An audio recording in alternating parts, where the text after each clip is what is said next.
Well, hello and welcome to Old People This Week. My name is Jeff, and that gentleman there, a man of means by no means, literally the king of the road, that's Mike. Good morning. Morning. Mike. How are you, Jeff? Morning, everyone. I'm good, thank you. Old People This Week is a podcast for aging, but smart, agile, nice people of 60 years of age and over. If you're under 60 and you stumbled in here, you should hang around because you'll learn something. Because Mike and I are the smartest two men in the Pacific Rim, which includes Hawaii, the Philippines, and parts of Japan. And Right. also Papua New Guinea. I don't know where New Guinea is, but I don't either. We have a loyal follower there, so. we do. We're going to have to go see him. I wonder if they have happy hour at Papua New Guinea. I would hope so. Every week we give our peeps and anyone who's managed to find their way here all the stories, the gossip, and the rock solid information you need to know as you head into the weekend and you're hanging out with your friends at the pickleball court, at the gym, or playing golf, or of course at happy hour, where Mike and I just recently wasted several hours of other people's times, including our own. We'll just jump right into the show today because it's a long one. I think it's going to be a long one, unless I start speed talking like Joan Vassos, which I'll talk about later. Yeah. My rant is this week is I read this article. It was actually an announcement by Microsoft. They very gleefully announced that their new Copilot version feature that comes, if you buy a computer, it might already be on the computer.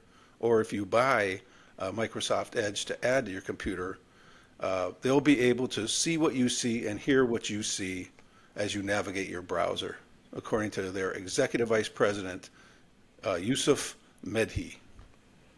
Yeah, he's elated over the fact that now they're probably even watching you through the screen or through the camera in the screen to see if you have underwear on when you're sitting at your computer.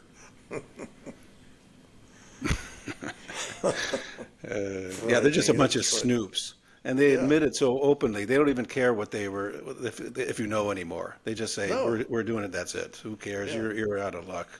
Yeah. And Mike, I'm going to tell you, I know that you like to reference barebacking and tie-down roping sites, Yeah. but those are about rodeo. But Those are rodeo cowboy stuff. they may think there's some kind of a porn stuff, and to start sending you all kind of who knows what. Yeah, they might think it's used for a review of Brokeback Mountain or something. Not my cup of tea, but well acted. Yeah. So, Mike, you have to be careful because if they either report you to the police or, best case, you'll just get a bunch of ads in your feed that you don't want. We already get them. It's amazing if we're sitting having a conversation, and my wife and I both have our computers on. Within 10 minutes, ads start popping up on the computer for things in the subject area we were talking about. Yes. I mean, it's freaky. You probably get a lot of ads from Kevin Costner, your buddy. Oh yeah, he wants me to come over for dinner. Yeah, right. Kevin Costner just wants you to go see his movie because no one else will, except you or his good buddy. I can't believe you. I'm gonna get you. I'm gonna bring you to that movie. I'm gonna hog tie you, throw you over my saddle horn, and make you go to the movie. The last place I want to be is either in a Kevin Costner movie or over your saddle in any way, shape, or form. All right. My other rant today is about aging rock stars, which I've talked about before. They keep ridiculous. Popping up. They keep popping up. They're horrible. Madonna, who looks like one of those puppets that's been stuffed with, paper mache or something. Her cheeks stick out like this, her lips stick out, she just looks crazy. Yeah. And then there's Rick Springfield, who looks gaunt and has long stringy hair, and he's real skinny, and he's about 75. Keith Richards, who he's looked like a cadaver since the 60s. And the best was Axl Rose, who doesn't look like Axl Rose at all. He looks like a middle-aged accountant who, is now an alcoholic and overweight and everything. Yeah. And he he was on stage with Billy Joel. Your favorite. Billy Joel is the stupidest rock star in the world because he had the timidity to divorce Christy Brinkley. Now, who was dumb enough to do that? Yeah, and you look at him today, and she has weathered the storm far better than he has. Yeah, yeah. And then the drum roll, please. The award for the most ridiculous rock star still performing goes to the one and only, the once super talented, but now sort of, I don't know what he is. He's like a ghost of himself. Frankie Valli of Frankie Valli and the Four Seasons. Oh my And God. I'm going to show you this clip. I know you've seen it, Mike, but let's watch it again and just take a gander at this. I don't even know how to lead into it. I'm not going to, you don't have to say anything. Let's just watch.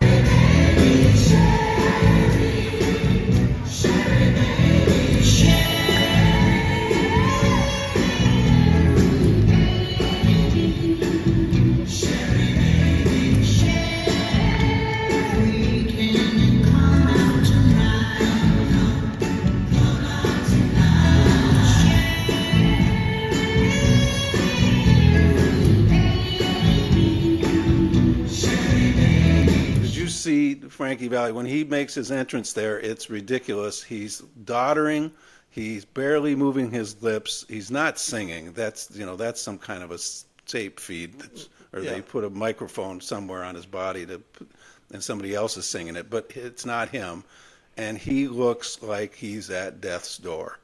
He has no idea where he is. I mean, he's not even connected with the audience. He's just kind of wandering around on stage. Yeah. Oh, And those God. those people that are with him on stage are not the Four Seasons. No, they're like 3 generations later of the Four Seasons. But I love the one guy in the middle. He's trying desperately to snap his fingers and get back in time with whatever the music is. I mean, it's comical. It's real. It's sad. It's sad and comical at the same time. It's sad and comical, but it's not. I don't really feel sad for him because I don't know how much money he earned that night to do that for a few songs. But he probably earned a good bit of money doing it. But this is just what I'm talking about, where they don't know when to quit, or they won't quit because there's still a dollar to be made out there, and some fools will go pay money to sit and watch Frankie Valli, who, if they had turned down the music that was blaring there that they're all singing to, he would have just been going, he wasn't saying anything. No, if there was no soundtrack, you would have thought he was missing from the old folks' home. I mean, he literally was just kind of staggering around. It was really, really sad. All right, so that was sad. Yeah. So we got a bunch of people to say Vaya con Dios to. Number one, the late, great Kris Kristofferson, who died the other day at 88 years old in Maui, Hawaii. Yeah, that sucks. He was so good. Yeah, he recorded songs for Al Green, the Grateful Dead, Michael Bublé, Gladys Knight and the Pips. That's a lot of different bands. And of course, Janis Joplin. Freedom's just another word for nothing left to lose. No. Stop, Nothing please. ain't worth nothing, Stop. but it's free. Stop. And he was a decent actor, Kristofferson. He was in. He was a great actor. Yeah, he was in that version of A Star Is Born with Streisand. That was pretty good. Yeah, I loved that. And he was with in an action movie called Blade with the one and only Wesley Snipes, man. And Wesley Snipes was a badass. And Still is. Yeah, he still is. When he's out of jail. And in this one, he plays a guy who killing vampires or something, and he has a blade, which is literally like a big long sword, and he just chops the hell out of them. That's a good flick. Yeah. So Vaya con Dios to Kris Kristofferson and to Dikembe Mutombo, the NBA great, who died yesterday, I think it was, at the young age of like 58, and he was 7'2", wore 22-inch size shoes. He played at Georgetown, then 19 years in the NBA, and he was known as a shot blocker. He wasn't much of a scorer, but a shot blocker extraordinaire. Yeah, try to get a shot past him, especially if he's jumped up in the air. Oh my Jeez. God! He didn't even have to jump. But the best thing about him was, and the reason he got famous was, as soon as he would block a shot, which he blocked about 10,000 in that career, he would look at the person whose shot he just rejected back to center court, and he would go like this. He'd wag his finger in their face, and he did it for 19 years, and nobody could do anything about it. I love it. What is that? Hang on, that's an incoming call on the home phone. So vaya con Dios to Dikembe Mutombo, and also vaya con Dios to our great friend John Amos, the actor from Good Times and Coming to America. He was so good. He was a good so actor. good. Yeah, I loved him. Yeah, he was funny in Coming to America. He played the father of the love interest for Eddie Murphy. He was just crazy, funny. And lastly, say goodbye to Frank Fritz. Now, I don't know if you know who Frank Fritz was. You probably never watched American Pickers. But Frank Fritz was part of the duo that starred in that show with this guy, Mike Wolf. And Fritz and Wolf would travel around in this van all over the country to these barns, to people's basements, and they'd deal with these crazy people who just hoarded all kinds of things and, would buy these antiques, and they'd put them, they'd resell them, I guess, at their stores that they'd had. But Frank Fritz was the sidekick. He was great. My wife thought I was nuts, and I think every woman in America would say about their husbands, don't watch American Pickers, because it wasn't really something that women liked. As a matter of fact, on the show, I probably watched realistically, I probably watched 200 or 300 episodes, and 99.9% of the pickers that they would confront or do business with were all men. There was no women in that group. Yeah, no, your wives are just fearful you'll come dragging some old shit home, start stacking in the garage. On the show, the wives were always like, he would say, the husband would say, I don't know if I want to sell it, and Wolf would say, well, I'll offer you $100 for it. The wife would go, take it, go and take it. They just wanted to get rid of the crap that their husbands would pile up in the house. Perfect. Anyways, Frank Fritz is gone. He was on that show. He was kind of a miserly, always in a crabby mood guy. He was a bachelor who loved cats. That came out over the years, but he was great on the show. So, vaya con Dios, Mr. Frank Fritz. And our friend who was the detective in Eddie Murphy's cop movie. Well, you're referring to John Ashton, of course. John Ashton. Yeah, he's passed away. Yeah. He was good in that series. He was that tall, blondish looking guy who was one of the Beverly Hills cops that had to deal with Axel, whatever his name was. I can't remember his name now. Axel Ford, something, who came from Detroit and solving crimes in Beverly Hills. Yeah. All right. What else? Oh, the Golden Bachelorette. I do want to get to the Golden Bachelorette, but the first thing I want to say about it is, if you watch the show, and Joan sits down on a single date with one of the guys, she'll say, he'll start talking, and the guy will say, well, I lost my wife 10 years ago, and it was a sad thing, and I really loved her. We were married for 40 years. I had 3 kids. And then when it comes Joan's turn to talk, she'll go, oh, yeah? Well, I had a husband. We were at 35. Yeah. She talks so fast that you can't understand what she's saying. I always think that there's something wrong with my TV. Yeah, no, and it's what leads me to believe that she's not engaging with any of these guys. It's almost like she's just patronizing them and just trying to get through the moment. Even the ones that she has, some quote unquote special moment with, it's just, there's just no connection. I get no romantic, emotional vibe from her at all. Yeah. Plus, a guy on the show this season, a guy named Gil Ramirez, and I'll show you his picture. He got a rose from Joan in the first episode. Turns out he had a temporary restraining order filed against him from an ex-girlfriend for stalking her. Oh, great. And somehow he slips through this whatever amount of, applications and background checks that ABC does, which we've talked about before, and it's pretty extensive. Yeah. But he got on the show, and the ABC found out after they've taped with him. So all they can say now is, well, we're going to further edit his limited screen time, and minimize his promotional assets going forward, which means we're not going to see much of Gil Ramirez in the next few weeks. What it says to me is that if I was a betting man, I'd say, well, Gil didn't win then. They already know that. Yeah, They're yeah. So anyway, Are you guessing who might win? I hope it's Pascal. Oh no, he's salon he's owner. a creep. Anybody who pays one of the other guys to wash his underwear. Yeah. No, I think I did I'm it too. sorry. How stupid is that guy? Yeah, Washing the other this guy thing. did it. And washed it and folded it for him and Folded put it. it away. Yeah.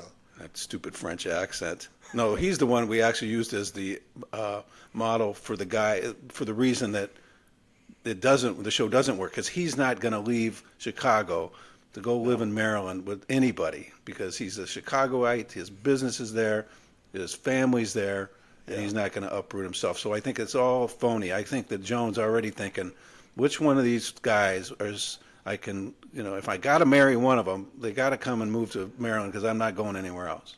Yeah, exactly. Yeah, she's too rooted in her own family situation. Yeah. I mean, the whole opening gambit that showed her whole family sitting around the table, and I mean, that's a tight knit group, man. They're not going anywhere. She's certainly not going anywhere. No, she's a grandma. She's not gonna do anything. Yeah. Anyway, and some more reality TV stuff. Anna Delvey. Now, we've talked about her before, but I'll go back a little bit. She was the con artist that was the subject of like a 7-part series on Netflix a couple of years ago. And it was all about her, and she conned all these corporations out of money. She conned her friends out of money, which was the worst thing that she did, because she was just cold-blooded about it, taking money from her own friends and never paying them back. Yeah, the fake countess. Yeah, Remember the fake that? countess. Fake countess, yeah. Scammed her way through New York society. Exactly. So she finally, the series was called Inventing Anna. So she finally went to jail. She served a couple years in jail. She got out, but immediately upon getting out, she was arrested by Homeland Security because she had overstayed her visa. They threw her back into jail for a while. Yeah. Then they let her out. She has to wear an ankle bracelet. Well, because of that, I think the notoriety of her in general, that show Dancing with the Stars picked her up and asked her to come on this season. And about 2 weeks after she's on, say 2 episodes, maybe 3, they bounce her from the show, and she's not happy about it. She's pissed. Yeah, well, there goes her latest scam out the window. She said, "I feel that the show so obviously used me to drive up the ratings, and they never had any plans to give me any chance to grow, and only cared about exploiting me for attention," she said. "It was predatory of them to make me feel inadequate and stupid, all while I did get progressively better, yet they chose to disregard that." Now, boy, do I love that. Predatory of them to take advantage of her after she was a predator and took advantage of hundreds of people for years. I mean, also, I mean, it's kind of really ridiculous to say that a television company or producers are not going to try to exploit people for ratings. That's the whole setup. Exactly. That's what it is. Yeah. She also, I like how she ripped on the way they score the routines. This is going to be some kind of real professional scoring thing, like the Olympics or something. When you have one professional trained dancer and you have some goof celebrity who's never danced in their lives professionally, the professionals are dragging them around on the dance floor, and then they're supposed to. What scoring system's going to work for that? It's made up. She was incensed that they didn't realize how hard it was to dance with a ankle monitor strapped to her leg. It's probably banged up against somebody's leg, and they think, we got to get her off the show. Yeah, she wanted extra points for that. All right. Speaking of TV shows, I'm going to give you the most overrated TV shows. Rotten Tomatoes. This is Rotten Shows by Jeff. One. Walking Dead. Walking Dead had one good season in which it was kind of cool that this group of people were traveling around the countryside right after the zombies took over and how they had to survive. And then the next 46 seasons were just boring, recycling of the same plots and the same stories, and it was terrible. Yeah. It was Two? it's just like what was the recent one with, God, I can't remember the razors that come out of the fingers and. What razors come out of the fingers? I don't remember. Oh, crap. Well, the Wolverine? Yeah, the Wolverine. Remember that? I mean, shit, it was just same old tired stuff. They screwed that up by bringing back 2-3 versions of it. You're gonna have to have some coffee or something before we start these recordings. Your brain gets it to restart it up. I need a martini. Yeah, you don't have this problem at happy hour of remembering things. All right. Second one was Sex and the City, which women love, and I thought was just tedious, and I don't really care about Carrie Bradshaw and Mr. Big and all those ridiculous New York people. No. All right. Third was Seinfeld. Everybody in the world loved Seinfeld. I thought it was just, I didn't get it. It wasn't that funny. It wasn't funny. They used to almost advertise it was a show with nothing happening. And well, guess what? For a certain percentage of us, that was exactly what it was. Yeah, a couple of good comic lines and then 50 minutes of fluff. The next one, people are going to hate me for saying, but I don't like The Sopranos. I thought it was ridiculous. If in real life mafia guys were like that, he would have been dead in the first episode or in jail because he wasn't that smart. It was just a silly show.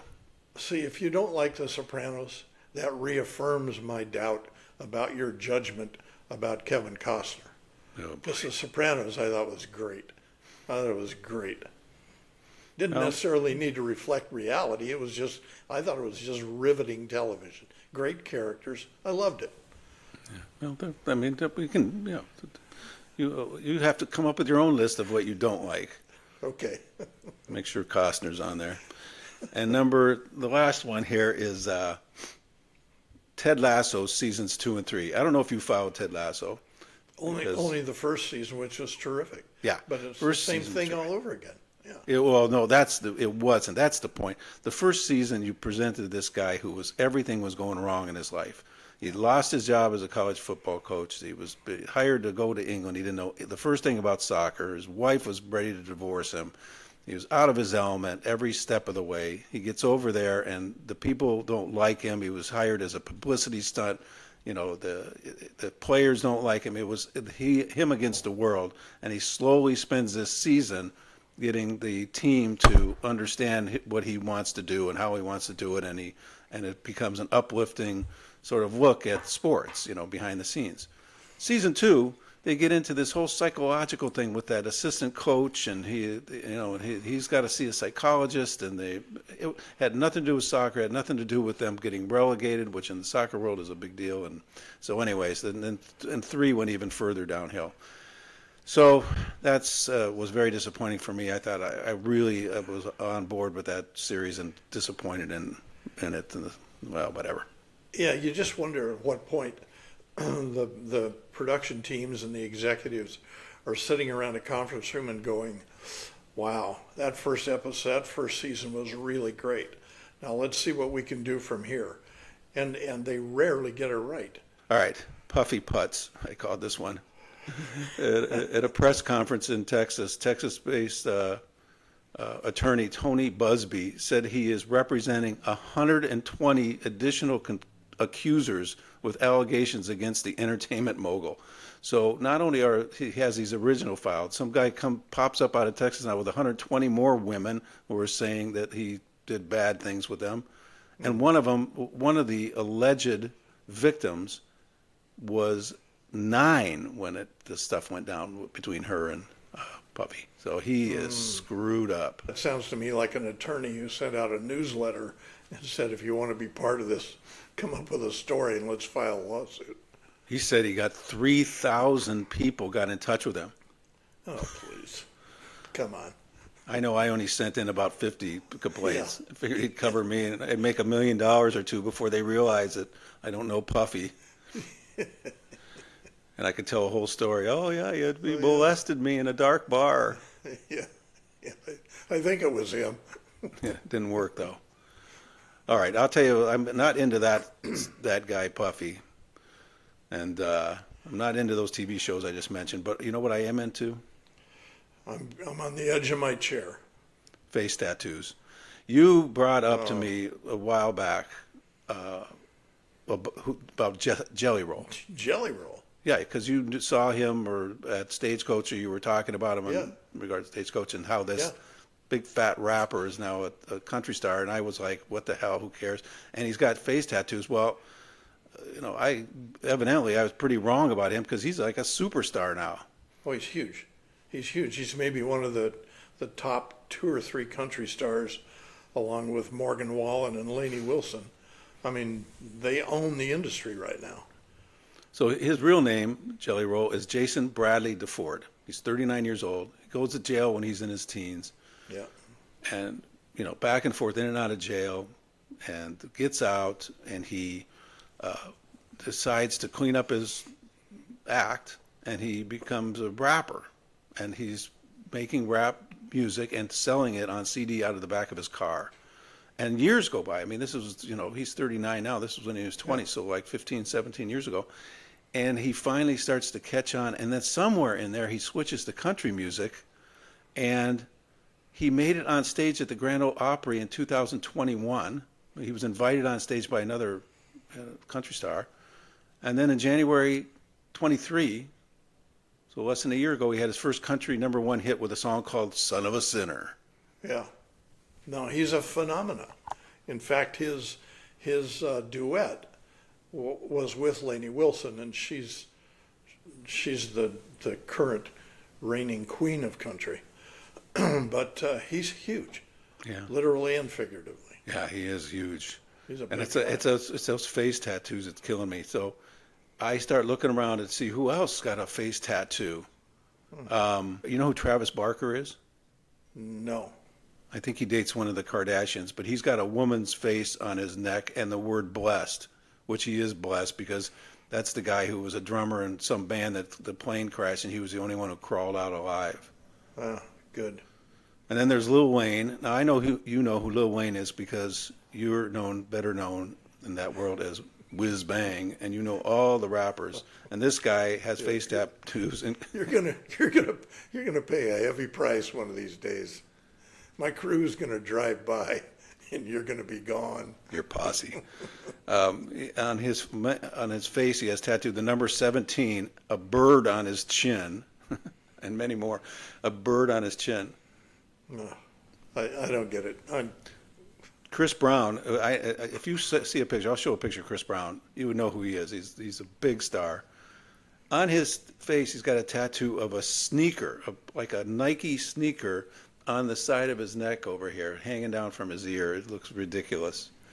And then there's Post Malone, who's also a big star. He's the poster boy for Freaky. Under his eyes, he has the words "always tired" tattooed. Under his eyes, always tired. Yeah. All right, so Mike, if you had to get a face tattoo, if I said, please get a face tattoo, Mike, and I'll pay you 10 grand, what would you put on your face? Your wife, Ain't gonna Mary? happen. Ain't gonna happen.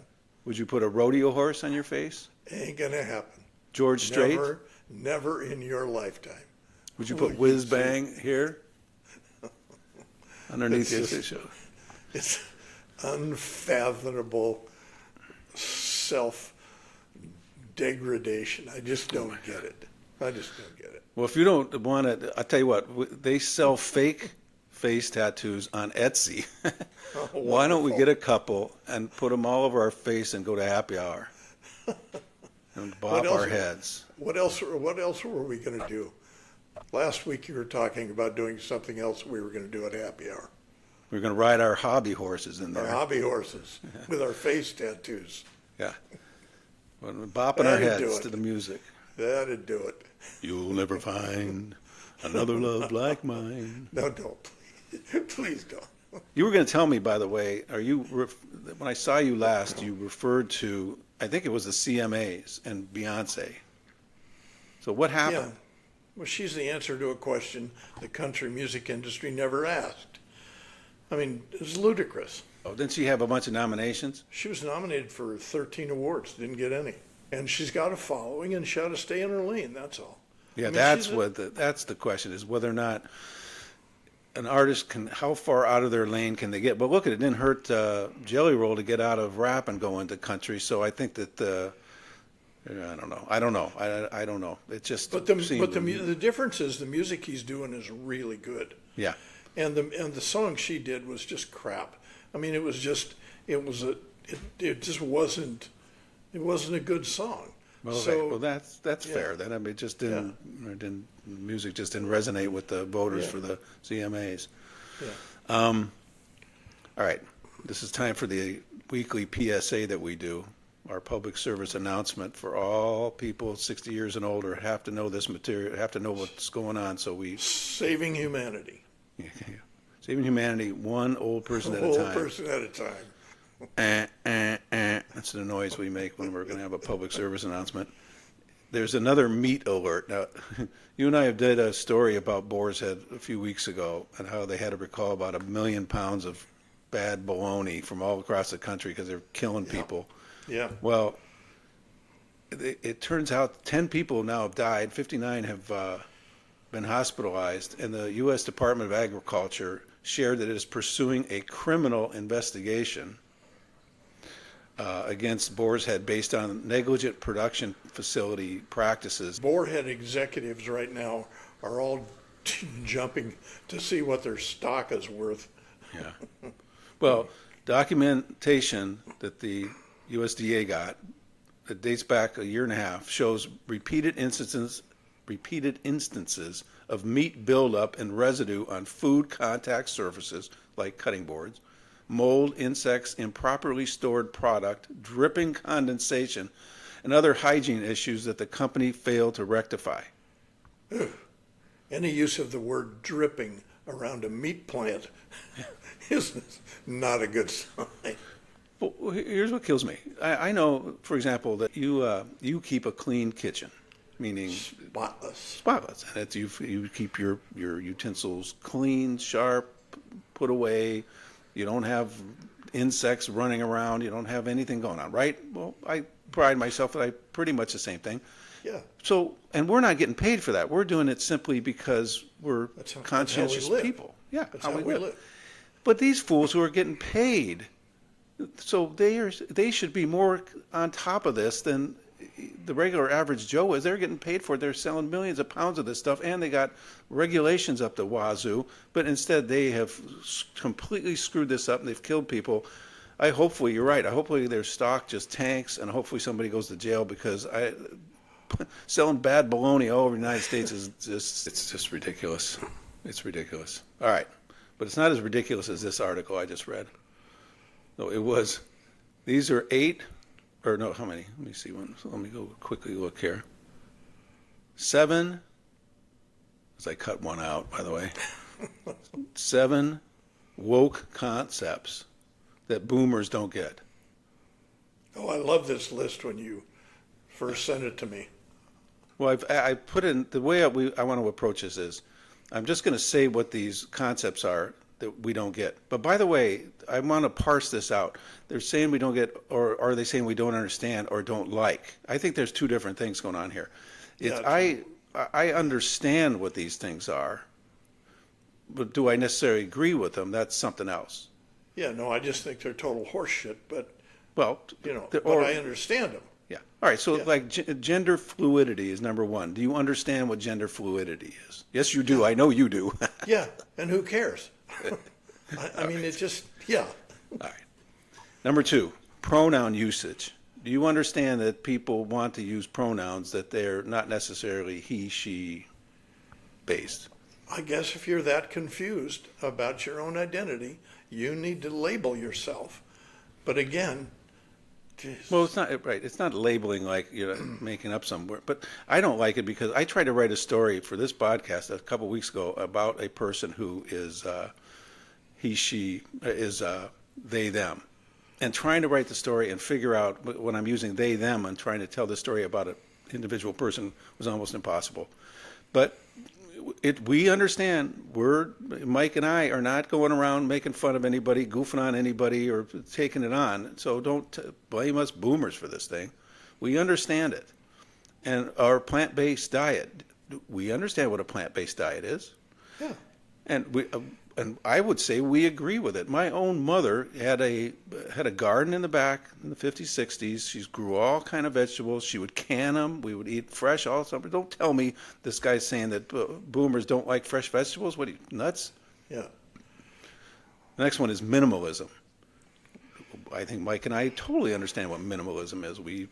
Yeah. Mike has, furnished 100 houses. He knows what the difference between ornate minimalism and, Yeah. hoarding. Neoclassic, Romanesque. Yeah. Rococo. Yeah, we understand this stuff. Don't tell us we don't understand. And they also, this guy in here, conflates minimalism is an opposite philosophy of the consumer-driven culture in which most generations were raised. Well, by the way, minimalism does not cost any less than non-minimalism. They still are going to get you, no matter how you're going to buy your furniture. Don't act like that's the consumer-driven culture covers all of that, including minimalism. Yeah. All right, body positivity. Do we understand? Look at Mike and I. We're body positive. We live body positive. Look at this. I'm going to show you a couple of guns here.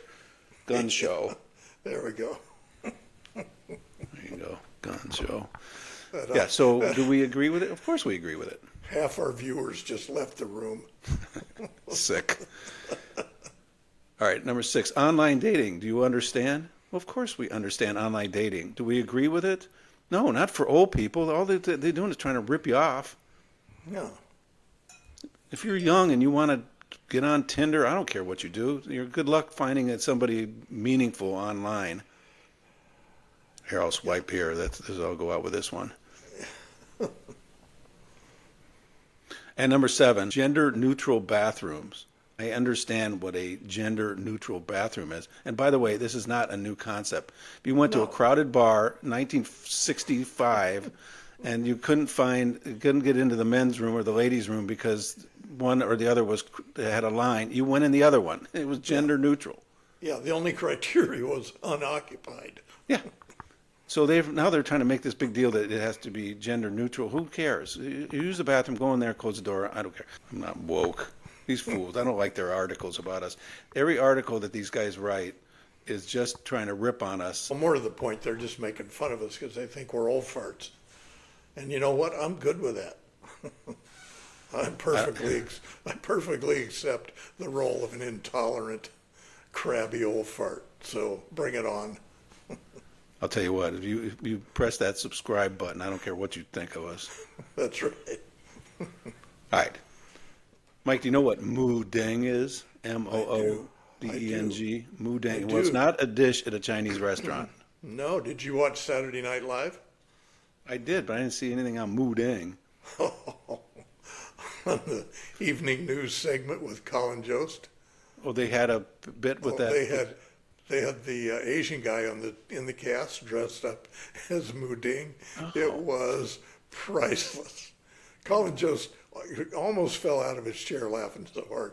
It was priceless. Well, I did not get that. I didn't see that. I missed that. It's a pygmy hippopotamus. Yeah. And lives in an open zoo, whatever the hell that is. I don't want to ever go to an open zoo, by the way, especially in Thailand where this thing is. And you know what Moo Deng means? I have no idea. Bouncy pork. Ooh. By the way, which is also the nickname of some of those boar's head meat products, yeah. Yeah. Let's go get some bouncy pork, honey. Yeah. And Moo Deng will gives you these little gentle bites on your arm, or on the trainer's arms. Oh yeah. But of course, there's a downside. They've had to limit viewing times at her enclosure to 10 to 15 minutes per, either afternoon or several hours, because when Moo Deng was laying down to sleep, tourists were coming up and throwing stuff at her, trying to get her to get up. Yeah, I think they were throwing like crabs and bananas or something. They're crabs and bananas. They throw me a crab, I'd be all right with it. I'd take it. Yeah, heck yeah. I could do something with that. They threw me some calamari, I'd like it. I'll get up and do a dance for them, do whatever they want. All right, this next thing I was going to tell you about was I knew this guy named Tom Smith. boring plain name, but that was Tom Smith, high school. Oh, this was before high school. We were about 12 or 13. We're walking down the street one day, and in those days, people would leave their keys in the car. Yeah. And we're walking down the street, and Tom looks in the car, sees the keys. He gets this look on his face like, ding. He jumps in the car, he turns the key on, and he just drives away. He didn't have a driver's license. It's like 12 years old or whatever. There you went down Main Street, Ashtabula, driving somebody else's car.